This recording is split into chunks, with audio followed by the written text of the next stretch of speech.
दिलवा लगैलियो प्यार तो से कैलियो दे देली धोखा हमार। दिलवा लगैलियो प्यार तो से कैलियो दे देली धोखा हमार। आगे जो जोगे छिनरिया सैये के साथे कट तोरा। आगे जोगे छिनरिया सैये के साथे कट तोरा।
मीठी मीठी बातिया बोली के सबतिया मार लेली मातिया मोर।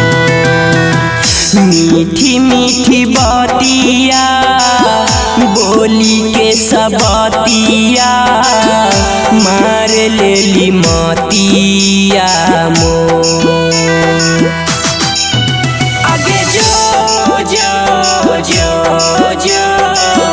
जोगे छिनरिया सैये के साथे कट तोरा।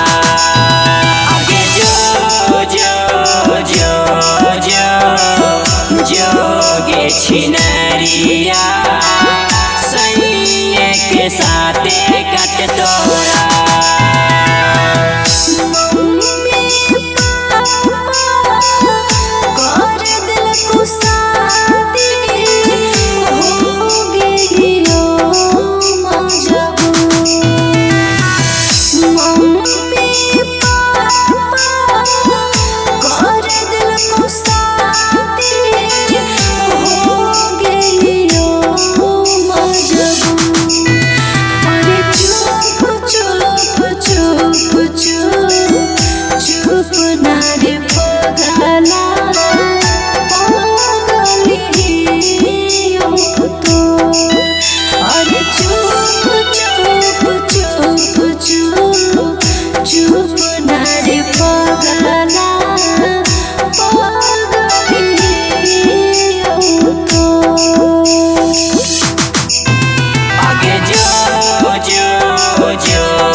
जोगे छिनरिया सैये के साथे कट तोरा।